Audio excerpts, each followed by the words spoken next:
What is going on, everybody? My name is Marko here with Service Legend, and we have a special guest today. His name is Dennis Yu. We've done some things in the past, but how's everything been going? Good. I want to get this dollar a day trading for you guys done because Mark and I are going to go eat some food and play some golf. So, for those who don't know, Dennis is known for many things, infamous for the dollar a day strategy, and specifically on Facebook ads. And we're going to be going through for contractors exactly how you can set up dollar a day, some of the features and benefits, and what else might you be thinking? Well, you're going to see this as this incredible weapon. You're going to see some of these examples, and by the end of this, you're going to have some ideas of how we're going to apply dollar a day to play a prank on your wife, or take care of a customer service issue, or get a partnership in place, nailed. All kinds of different applications of dollar a day that are very easy to use. And I think if we have enough time, we'll do some of them live. We'll actually create some dollar a day ads so you can see. Awesome. All right, well, let's go right into it. Yeah. Obviously, pay attention if you're a home service company. If you're looking to go to the next level, this is obviously going to help you do so. Put away your phones, put away Facebook, and we're going to keep it short and sweet, and we're not going to put any fluff into this. Yep. If you stick around to the end, we're actually going to be doing live examples on Facebook as well for even Cardinal companies. We'll put together some ads. So we're going to break bread and show you guys exactly how to do it internally. Well, Facebook people talk about how big it is, but when we're talking about dollar a day, we're talking about micro targeting. We used to be able to reach 4,000 people with a dollar 15 years ago on Facebook. How many people can we reach now? I don't know. About 50. About 50 people. But if we reach exactly the right people, then all kinds of amazing things can happen. So if you put the right ingredients in the machine, meaning Facebook, which is the same thing, by the way, on YouTube or TikTok or Instagram or Twitter, then the machine will find your leads for you. And that's what a lot of people don't understand. So it's not in how clever you are in making videos or having a well-known personality or being really good at tweaking ads. It's actually the setup. And anyone who's really good at Google or social advertising will also agree that 80% of it's in the setup. Mm-hmm. And I'll tell you, well, here's one easy way to tell whether your ads are working or not, especially in social media. Are you getting at least 10% CTR? Now, your agency or whatever, maybe it's not Service Legend, they're probably used to getting a 0.2% CTR, which is the industry average. But I'm going to show you why 10% is the new number. Because when the cost of traffic is up, when the algorithm is smarter, you use ChatGPT to great stuff for you, we're going to be looking for 10%. You're going to see why 10% is great, because it means 10% of the people that are scrolling through Instagram, scrolling on Twitter, scrolling on YouTube, we need at least 1 in 10 people engaging. If the relevancy isn't high enough, if the content targeting combination is not high enough, then we have all kinds of problems. But we're going to show you how you get that kind of relevancy very easily. Right. And as you mentioned, the algorithms, right? Facebook's targeting is, I wouldn't say diminishing, but it's becoming a little bit less specific in terms They've removed our ability to do the targeting because the system does the targeting for us. The algorithm is getting better and better at figuring out what kind of users want to resonate with your kind of content. So here in Phoenix, there's a car dealership. And you guys may know if you're in Phoenix, called Earnhardt Chevrolet. I think there's like an Earnhardt BMW or Earnhardt whatever. My friend Bryce Clark bought a used car from them, and then that car wasn't ready. So the general manager agreed to pay for the rental car until that car was ready. Mm-hmm. But then they decided not to pay. Then Bryce was stuck with the bill. And he said, Dennis, what am I going to do? I'm just some 18-year-old kid. And Earnhardt Chevrolet said they're going to pay for this. And I said, don't you worry. On your blog, post a screenshot of the text of the general manager where he says, yes, I will reimburse the cost of the rental car while your car is being ready. But I don't have a blog. Okay, just make a blog real quick. Okay, he did. And he posted kind of what happened in the story. And of course, he asked them to reimburse. He didn't just immediately come out and out this company. And we spent $1 a day targeting the employees of Earnhardt Chevrolet. What do you think happened? Well, they all started coming back. They started to engage, and we had a 23% engagement rate. Wow. And so anyone who was an employee of Earnhardt Chevrolet saw Earnhardt Chevrolet doesn't honor their promises. Right. And the funny thing was, just prior to that, the general manager was so proud. He said, I don't care what you say on Yelp or Google or social media, because you can't threaten me and you can't, get and I said, there's a text from you saying that you were going to cover the cost of this rental car for my friend Bryce. And just for fun, we targeted the executives at General Motors in Detroit as well. So within 2 days, Just for fun. you do not want to mess with me in my game. Executives at General Motors who worked on Chevrolet, who were VP and above, were saying, hey, what's going on with Earnhardt Chevrolet? All the employees of Earnhardt Chevrolet were saying, screw Bryce Clark and F him and all this. And what happens when people were engaging on that, that caused more engagement, which is like rubbing a wound that's bad and made it even worse. So 3 days later, the general manager calls up Bryce and says, I don't know what you're doing, but I'm getting calls from corporate and there's all this, I will just go ahead and, pay for your rental car. I'll take care of all this kind of stuff. And Dollar Day is effective because we reached exactly the right audience. Right. Now, in this case, we used it as a complaint vehicle. But you might start to think about how can you use Dollar Day? My buddy Eric Ludwig turned 50, and he was the chief marketing officer of Rosetta Stone, which is a language learning company. And I made an ad on Facebook saying, hey, Eric, you don't look a day over 49, right? You're looking good, my friend. And I targeted all the people who work at Rosetta Stone in Roslyn, Virginia, which is Washington, D.C., at their headquarters in marketing, the 250 people in the marketing department. And the next day, I got a cease and desist from the chief legal officer. Mm-hmm. And they were thinking, there must be, Dennis must be spending millions of dollars running these ads, because I just see this everywhere. Yeah. All the people, even though the barrier to entry is actually pretty low. And all the people in Rosetta Stone in marketing were seeing this ad everywhere. How much money did I spend? $1 day. $1 day. So I spent 83 cents to get that done. Right. That was many years ago. We were also spending $1 million a day on Facebook ads. We were one of the top spenders, top 10 spenders on the planet overall. Right. But the overall point is you could reach who you want to reach for as low as $1 a day. Yeah.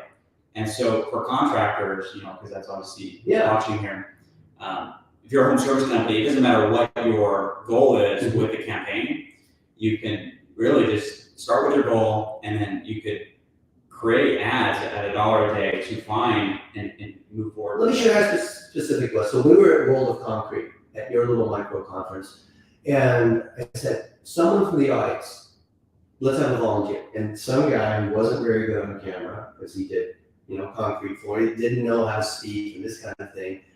And on the spot, I said, okay, say, hey, Shawnee, because he's from Shawnee, Kansas. I said, hey, Shawnee, Kansas, would you like to have your floors look like this or what, or something like that? Or would you like to have concrete floors or something like that? But the call out was to Shawnee, Kansas. And then we set up that ad at $1 a day, targeting just people in Shawnee, Kansas.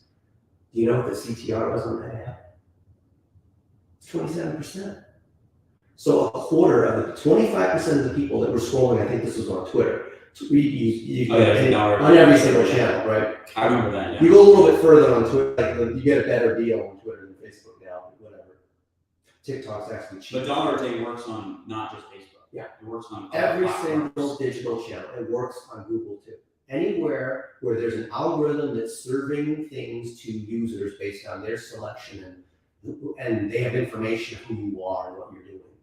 So for contractors, if you literally call out your city, big text, say it, and then say what you do. Hey, Atlanta, Georgia, do you need a new garage door? I've been doing this for 17 years, blah, blah, blah, blah. Just simple things like that, showing your technicians going about doing their stuff, behind the scenes, painting, all the stuff that they're doing. You literally have that behind the scenes stuff, and then you target that neighborhood, or you target your existing customers, or you target your competitors, or you target people who live in a certain subdivision or whatever. That's the heart of $1 a day, because then Facebook, Google, YouTube, Twitter, whatever is going to sub-target those people who are right. And Facebook really knows, the algorithms really know who you're trying to find. Yeah. And when you give it a small budget, it's still going to lead in with the goal of finding your end customer. Yeah. Right? So if you're giving it a small budget, it's going to go all the more to the depths of that data to find whoever it is it's going to serve to. Yeah. obviously we know Facebook ads are effective. We're going to be doing some live examples in Facebook today, and maybe if you want to do like Twitter. All the channels are the same as far as I'm concerned. Now, in terms of Facebook advertising, because like you don't want to only have dollar days strategy, right? Right. Like this is in addition to your lead generation. This is in addition to your conversions campaign. Right. Personally, I think if you're a home service contractor, dollar a day could be really good for different blog posts and different things that companies are engaging in. If you're a home service company, maybe become sort of that lighthouse. Let's say you're in Arizona, right? You do painting. You want the audience to see that you guys are the #1 painting company in Arizona, obviously. Lead generation campaigns are going in for that goal, which is to get leads. Whereas dollar a day more so could be awareness that you could throw in the awareness bucket. So a lot of people think dollar a day is good for top and middle of funnel, which it is. And then you have conversion campaigns for leads and phone calls that pick up from there, off and off of remarketing audiences. But I want to challenge you with one thing that TikTok in the last 2 years has bled over to YouTube, Twitter, and Facebook, and that's this. On social media, people have the attention span of a gnat. So you could have this ad that's a minute long and it goes through all this kind of stuff, but what happens if people skip past the first 2 seconds? If the first 2 seconds isn't compelling, then it doesn't matter. Right. So you use dollar a day to test many different versions just to see which ones people even get past the first 2 seconds. Doesn't matter what happens if people don't, skip past the first 2 seconds. So it's really a way of testing a bunch of ads at the same time and disqualifying those that just aren't going to make it. And of those that remain, then you spend the money to see what your best cost per lead is and so forth. Yeah. Otherwise, you're not going to have enough budget. Even if you're a huge painting company, you don't have the budget to test 100 different ads. If you're testing to conversion is the goal, because Google or Facebook is going to need a minimum amount of spend, usually 3 to 4 times whatever your cost per conversion is. So if your average cost per call is $60, then you got to spend $180 per creative. The math just doesn't work out. Right. Yeah, no, a good example, and maybe the reason why you guys even know about Service Legend is we're running a lot of ads on Facebook and these different platforms. And when Ryan, obviously founder of Service Legend, when he does a podcast episode, we'll cut it up into different clips. And we'll post it on these different platforms. And at all times, I think we have like 20 or so dollar a day just running at all times just to kind of hit those new audiences and keep people engaged. That you guys probably see that, like where you're scrolling on Facebook and you see sponsored and you see Ryan's face. That's a prime example of dollar a day. So it works, and obviously it'll work for you guys as well as contractors. About 1 in 10 of your ads will work. That's just kind of the math. So the Golden State Warriors just got eliminated yesterday in the NBA playoffs. They're a basketball team, and we ran their ads for 5.5 years. And what we do is we would have 20 or 30 different ads. Steph Curry, here's the new t-shirt, here's a half-court shot, here's something that's going on. And 1 in 10 of those, we'd never be able to predict which one. Like I would guess which one. Steve Kerr, the CMO, all these people would guess what they thought was the best one, and we're always wrong. So the same is going to be true for your ads. You might have a particular ad that you think is great, but what you need to do is create 10 different combinations and let dollar a day figure out which one is winning, right? So it's like you're having your own playoff bracket trying to find the winner there. Anytime you do advertising, you never test with just one ad. You test different combinations of the hook, which is the beginning, different combinations of the body, which is like how you explain what you do, and then different calls to action. Call us, book an appointment, get a free estimate, whatever it might be. Right. So let's talk a little bit about targeting the right people. We talked about how it's top of funnel, middle of funnel. Yeah. So you got top of funnel, middle of funnel, bottom of funnel. If you're running ads to obviously get leads, that's going to be bottom of funnel. Yeah. Targeting the right people. Do you want to keep the borders open in your targeting, or do you want to, target specific interests based on what your goal is? So for contractors, if you're just operating in one area, you're going to almost always choose just the geo. A lot of people, they're tempted to choose homeowners or income or people who follow certain people or your email audience or other kinds of remarketing. But I'm a big fan in the last 3 years of just keeping it to the geo, because listen to what all the other pundits are saying, and they'll agree with what I'm saying, is that like Facebook, for example, has basically killed off detail targeting. Mm-hmm. And then there's a lot of rules on advertising around like redlining and discrimination and how and then attribution. Yeah, so all that kind of stuff is you know, even Apple in their earnings announcement last week talked about the impact of, you know, iOS 14 and whatnot, where it's harder to tell what's going on with the data. So what you do is you just set a broad geo target, and then your content plus the objective that you choose does the targeting. Right. That's the number one thing people have missed. So content and copy, as long as that's consistent with what you're looking for. So the if you say system's Arizona, gonna suboptimize yeah. for you. So if you have something like Arizona homeowners, and then you go into something painting, the algorithm is going to pick up on that. Yeah. But then also how people react to it, right? So how people react to it. Yeah. So if you didn't hear that right, you want to just select the geography. Mm-hmm. And so if you're in Maricopa County, just select Maricopa County. Don't add any entries. Yeah, it's easy. You could test it, but at the end of the day, just keep it open, and Facebook's going to find the right people. Yeah, the optimization is not in having lots and lots of different targets. 16, 17 years ago, when we first started on Facebook ads, we would create ads targeting all these different interests. Moms, station wagons, people who went to the mall, people who just bought a new house, we would do all these different things and try to have messages that were tied to these. Now it's shifted. Now, instead of lots of targets, it's lots of content. You have just one target, your neighborhood, lots of different pieces of content, and Facebook's going to find, or TikTok or YouTube or whatever, is going to find one winner. So you put $7 against each one of these, $1 a day for a week. When you find a winner, then you take that and then you run that for conversions. Then you run that for leads. You run that for phone calls. You cross-post it to your GMB. It's the initial screening. You might have 100 different ads. You find 10 of the winners, and those 10 you use at different stages of the funnel. So it's not only top and middle of the funnel. Awesome. So let's write a little bit of something on here.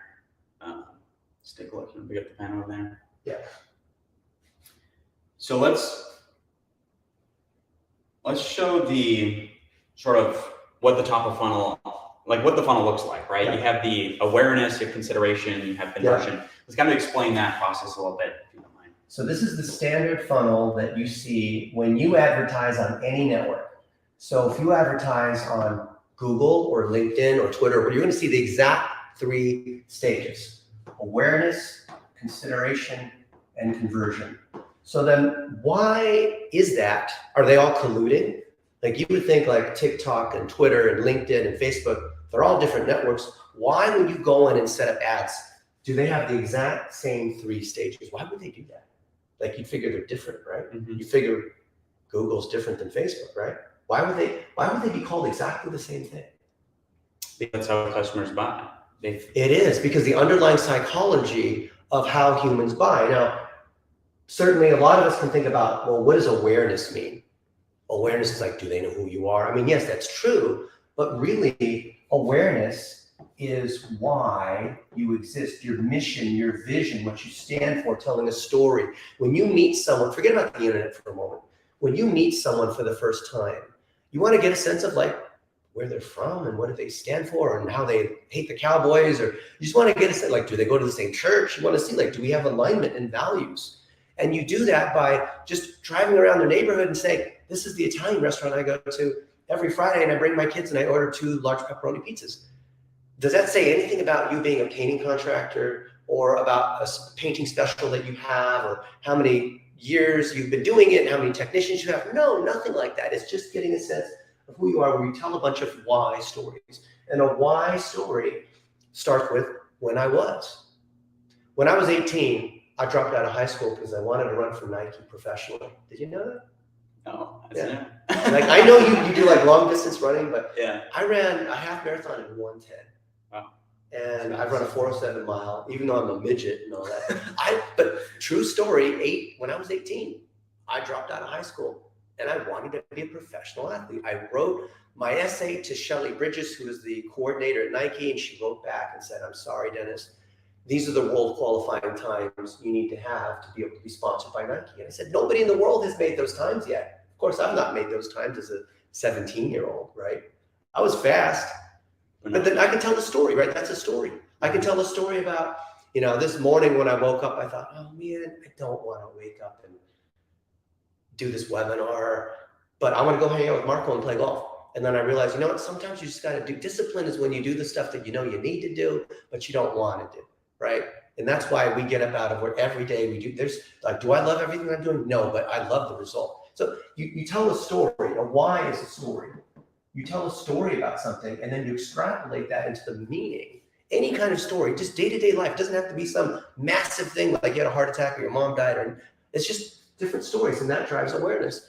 The best awareness stories are when you are with someone else, when you are on the job, when you're with a customer, and you're just, there's lightweight banter about what they're doing. This top of funnel, most people miss that because they just spend all the effort here, which is let's book a call, right? Call me now, get an estimate, contact us. Like everyone understands this. No, that's why their marketing doesn't work. Yeah, because you're it's like a hooker or whatever. You just like go straight for the, like a pickup line, going straight for the sale.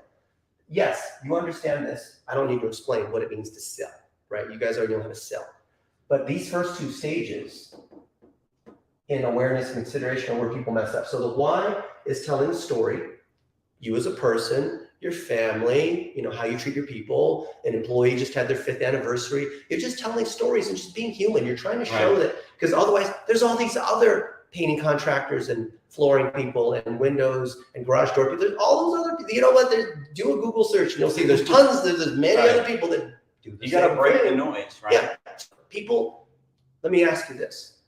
When people are making a decision on who's going to do their floors, do you think they can really tell who the best flooring contractor is? No. No. Then how do they make the decision? This is something ridiculous. Who they like. Who they like. I've been doing internet advertising for 30 years.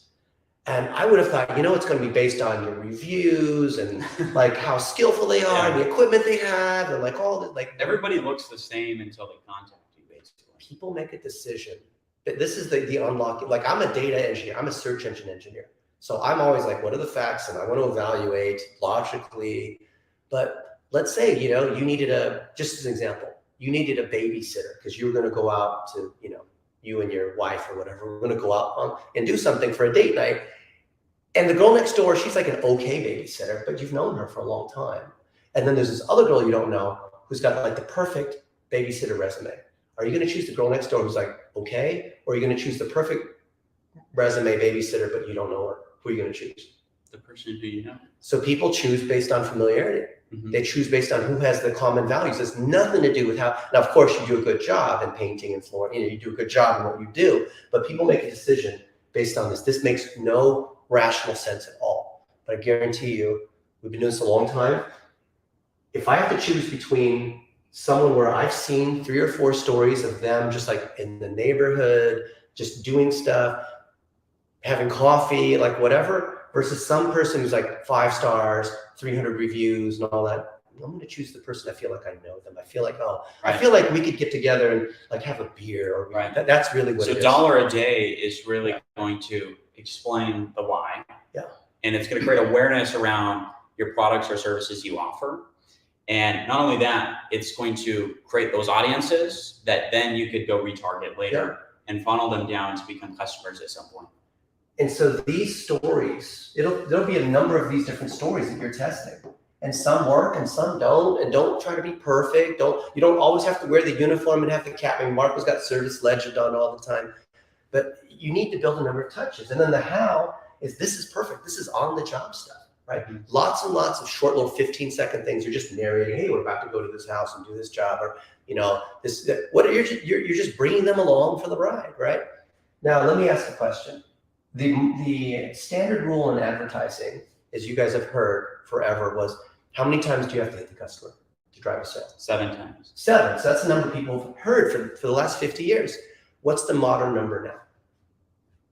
The research just came out by TikTok, and then Facebook and Google kind of verified it was this too. What is it? It's unbelievable. It's 60. Okay. You've got to build 60 touches. But it doesn't mean you're just hammering people with the same message 60 times. Like, yes, in billboards and direct mail, but in digital, they need to see 60 touches. They need to see you in different stages along the way here. And then they Google your name. Right. They Google your company name. Yeah, and even over the last like probably 5 years online, especially in the coding world, painting world, there's been so many, like there's been a renaissance of people starting to do this social media advertising thing, you know? And so there's so much noise on these platforms. Like you could go on there and run, you could go straight to conversion and act like you could run to a cold audience and get leads. You could, but the reality is if you want higher intent, higher quality leads, but also cheaper, right? If you want cheaper, you move them down the funnel like we're talking about. Talking about here. So here's some math for you. And I think, can you erase this? All right. I'm going to give you a choice. I'll turn to the pen. A and B. Choice A is you run one ad that's only for conversion. Call us now for an estimate, you know, blah, blah, blah. You know, free estimate, $79 offer, whatever it is that you have. And the cost of, if you run conversion ads, because the lower in the funnel you go, the more it costs. Right? To reach like certain money. So how much does it cost now if you run a conversion ad? Could be, you know, native leads or cost per call, whatever it is on any network. What is your average CPM now? Probably $40. Probably more than that, more like 60, depending on, well, you guys are maybe at 40 because you know what you're doing using video vertical, like that kind of stuff, but typically about $60 to reach 1,000 people. And so if you spend $1,000, then, you know, you're going to basically get, what is it, 17,000 people. Yeah, you'll reach 17,000 people, okay. And out of the 17,000 people, you get a certain number of calls and your cost per lead. You know, you figure out the math. Right. Okay. If your conversion rate is high enough, then you might have a profit. Then the math might work out on that. But actually, when this is a cold audience of 17,000 people, you get dinged because of what's called a relevant score on social media. So the lower your CTR, the higher your negative feedback rate, the more people click, hide this post, hide all posts, you know, report this page, then your cost goes up. And then it might even go, I've seen this happen before. It'll go to a $200 CPM. So the same is true with Google. A better click-through rate, they discount. So if you double your CTR, it's called quality score, then your cost is now half. Right. If you triple your CTR, you pay a third, okay? Yeah. So there's your different cost, levers you can pull. This is a cold audience. Your cost will start to go up. And then the math just doesn't start, it just won't work anymore, okay? So this is based on cold touches, conversion only. Path B is I'm going to hit them with a bunch of awareness. I'm going to hit them with 3 awareness in a row. It could be sequenced together. It could be just as a simple campaign. And top of funnel, I'm not saying reach campaigns. I'm just saying like boosting posts. We're talking about here for $1 a day. What's this cost going to be? I saw some campaigns just this past week that were still at $5, right? So if initially I'm paying 60 versus 5, I'm paying 1/12 the cost. So instead of 17,000, I'm going to reach 300,000. 300,000 impressions in that city, and maybe the city is say 30,000 people. So I'm going to get 10 impressions. So, and that gives me a chance. That gives the algorithm a chance to figure out which of the ads that we're running is actually going to be the winner. Now, this is not going to drive leads. It'll drive some leads because of attribution. It's not supposed to be profitable. It's to drive the touch. And so if these are videos, vertical videos, we're looking for through plays, meaning they're staying for at least 15 seconds. And I want to get to 20% through plays. Of the people that scroll, 20% make it to 15 seconds. The average on Facebook is 8 or 9%. I want at least 20%, double that, because it shows that we're engaging and interesting and our hook is good. Because then that gives us, and the 20% will usually lead to a 10-cent cost per through play. That's kind of what the math is. Maybe you're 15 or 20 cents, but about 10 cents. We've done this for thousands of different service companies. Because then I find a winner here, and then I'm going to put more against it. That builds up all these different touches. It builds remarketing audiences. Whether or not I remarket from here then to my conversion ad doesn't really matter, because remarketing is already built in when I drive conversion. Why? Because the system is looking for who's going to convert. Who's more likely to convert? People that have already seen your ads before. So now, how much am I going to pay for this conversion ad? I'm not going to pay a 60 or 200 because these people are warmed up. Because people who have already watched this are being remembered by Facebook. Now my cost per convert, my CPMs are down to maybe $30.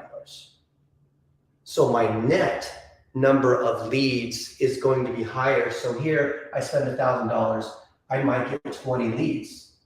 But here I might get 35 leads, right?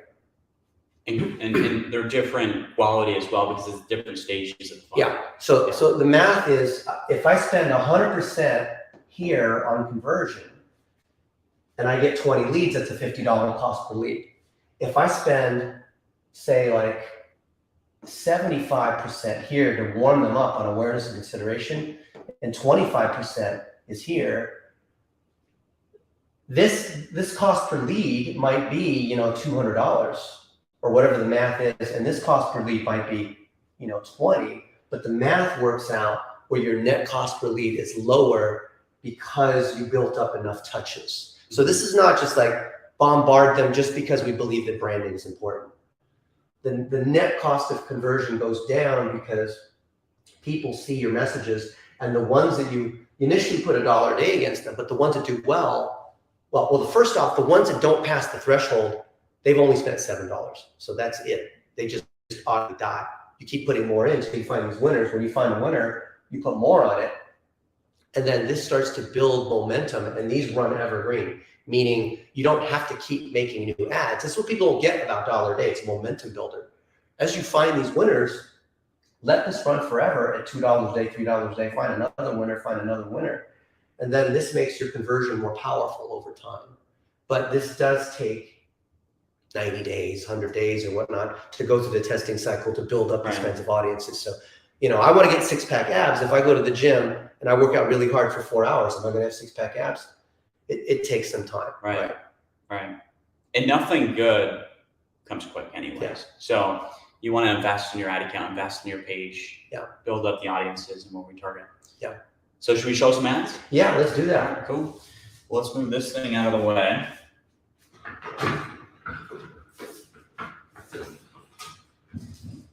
Cool. And then just take a seat here. Yeah. This is cool.